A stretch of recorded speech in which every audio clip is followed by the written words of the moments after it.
ಎಲ್ಲರಿಗೂ ನಮಸ್ಕಾರ. ಹಾಕಿದ ಜನಿವಾರವ ಸದ್ಗುರುನಾಥ ಹಾಕಿದ ಜನಿವಾರವ ಅಂಥೇಳಿ ಶಿಶುನಾಳ ಶರೀಫರ ಒಂದು ಹಾಡಿದೆ.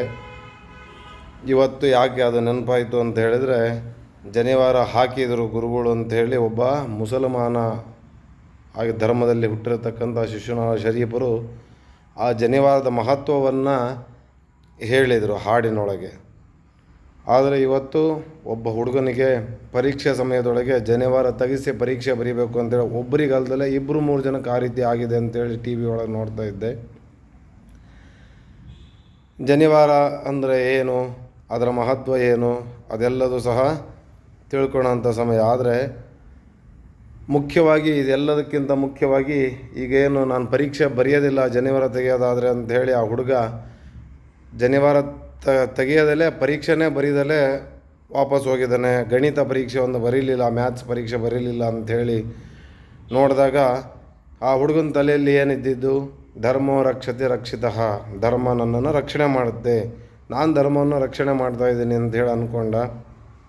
ಆದರೆ ಧರ್ಮ ರಕ್ಷಣೆ ಮಾಡುತ್ತಾ ನಿಜವಾಗ್ಲೂ ಅಂತಂದರೆ ಅದು ಪ್ರಶ್ನಾರ್ಥಕ ಚಿಹ್ನೆ ಆಗುತ್ತೆ, ಕ್ವಶನ್ ಮಾರ್ಕ್ ಆಗುತ್ತೆ. ಯಾಕೆ ಅಂತ ಹೇಳಿದರೆ, ಈಗ ಒಂದು ವಾರ ತಿಂಗಳುಗಟ್ಟಲೆ ಎಲ್ಲರೂ ಟಿ ವಿ ಒಳಗೆ ಇದ್ರ ಬಗ್ಗೆ ಮಾತಾಡ್ಬೋದು.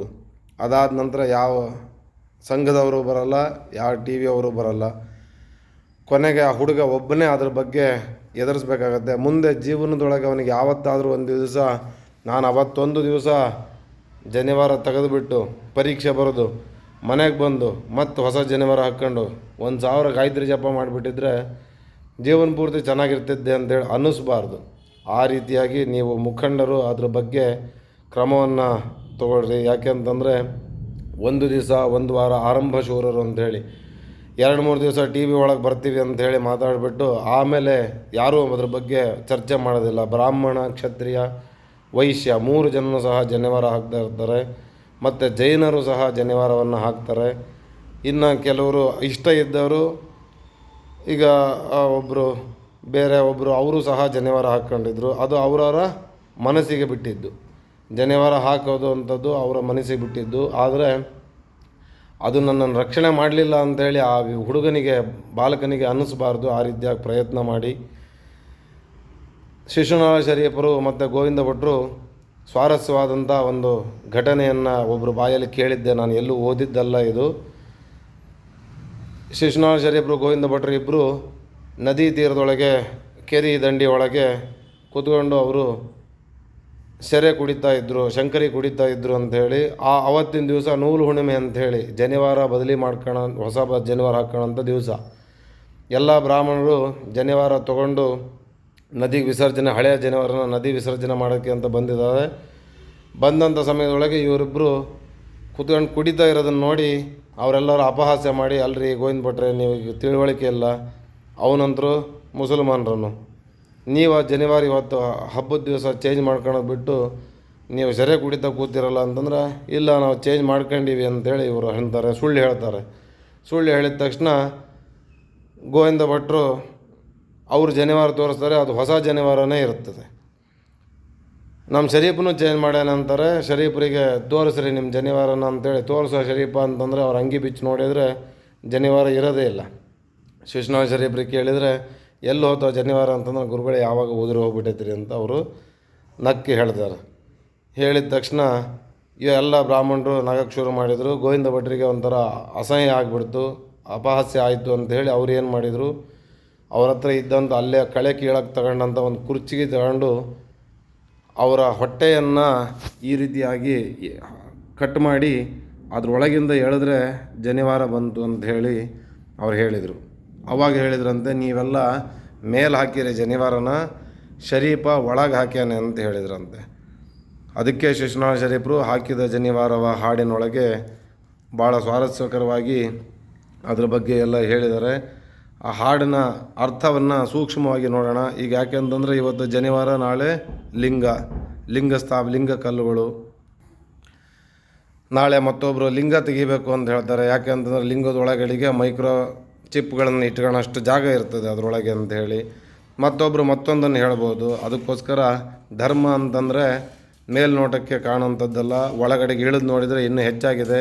ಈಗ ನೀವು ಎಲ್ಲದರೊಳಗೂ ನೋಡ್ಬೋದು, ಬ್ರಾಹ್ಮಣನಾಗಿದ್ದಂಥ ಬಸವಣ್ಣವರು ಜನಿವಾರ ಹಾಕೋದು ಬೇಡ ಅಂಥೇಳಿ ಧಿಕ್ಕಾರ ಮಾಡಿ ಲಿಂಗ ಧಾರಣೆ ಮಾಡಿದರು. ಅದೇ ಲಿಂಗಾಯತ ಧರ್ಮದೊಳಗಿದ್ದಂಥ ಸಿದ್ಧಾರೂಢರು ಲಿಂಗದ ಹಂಗು ನಂಗೆ ಬೇಡ ಅಂಥೇಳಿ ಲಿಂಗನೇ ತೆಗೆದಿಟ್ರು.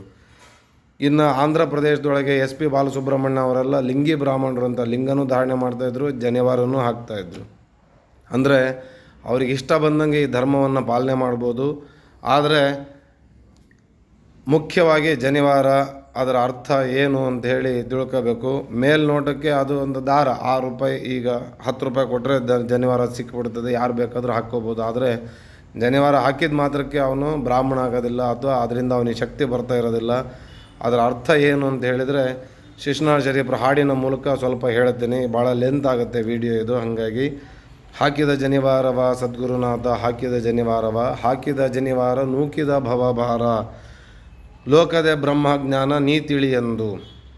ಬ್ರಹ್ಮಜ್ಞಾನ ಅಂಥೇಳಿ ಆಧ್ಯಾತ್ಮದೊಳಗೆ ಭಾಳ ವಿಶೇಷವಾಗಿ ಬ್ರಹ್ಮಸೂತ್ರ ಭಾಷ್ಯಗಳು ಅಂಥೇಳಿ ಶಂಕರಾಚಾರ್ಯರು, ಮಧ್ವಾಚಾರ್ಯರು, ರಾಮಾನುಜಾಚಾರ್ಯರು ಎಲ್ಲರೂ ಸಹ ಅದ್ರ ಬಗ್ಗೆ ಹೇಳಿದರು.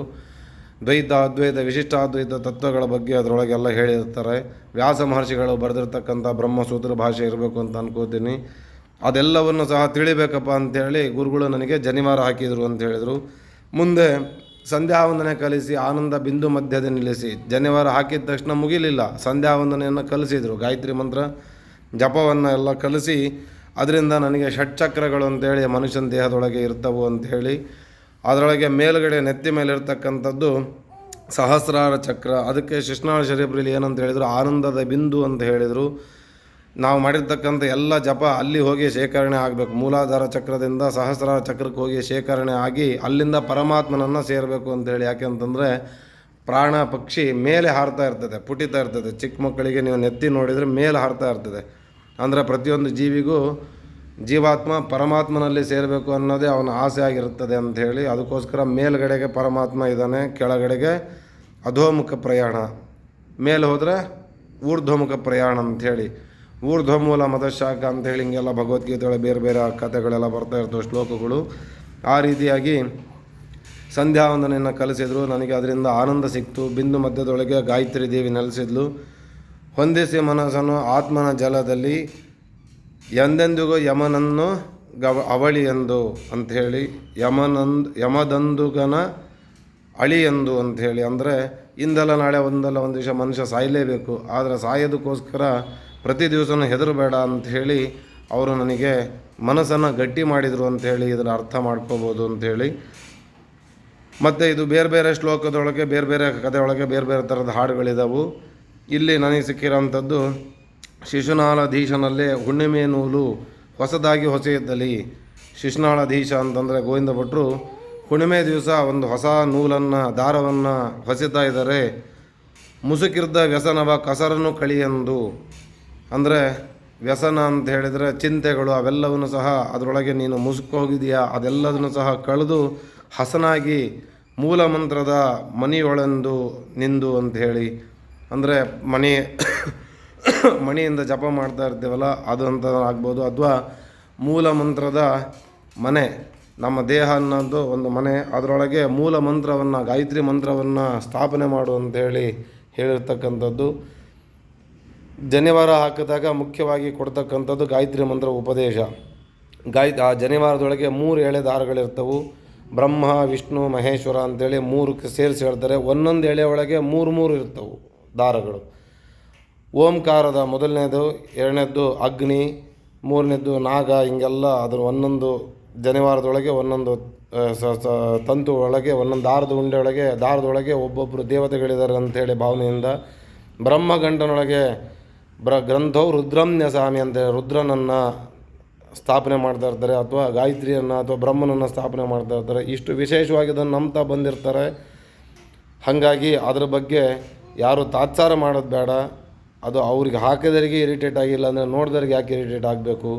ಶಿಶ್ನಾಳ ಶರೀಫರು ಹೇಳಿರ್ತಕ್ಕಂಥ ಉದಾತ್ತ ಮನೋಭಾವವನ್ನು ಪ್ರತಿಯೊಬ್ಬರೂ ಸಹ ಇಟ್ಕೊಂಡು ಮುಂದೆ ಜೀವನವನ್ನು ಮಾಡಲಿ ಅನ್ನೋಂಥದ್ದು ಆಶಯದಿಂದ ನನಗೆ ಗೊತ್ತಿದ್ದಂಥ ಕೆಲವೊಂದು ಸಣ್ಣ ಮಾಹಿತಿಯನ್ನು, ಸಮುದ್ರದ ಒಂದು ಹನಿ ತೀರ್ಥವನ್ನು ಸಹ ನನಗೆ ಕೊಡೋದಕ್ಕಾಗೋದಿಲ್ಲ. ಅಷ್ಟು ಅದು ಸಮುದ್ರದಷ್ಟು ಆಳ ಇದೆ. ಗಾಯತ್ರಿ ಮಂತ್ರ, ಜನಿವಾರ ಅದೆಲ್ಲ ಅದರೊಳಗಿಂದು ಒಂದು ಹನಿಯಷ್ಟು ಹೇಳಿದ್ದೀನಿ. ಎಲ್ಲರಿಗೂ ಒಳ್ಳೆಯದಾಗಲಿ.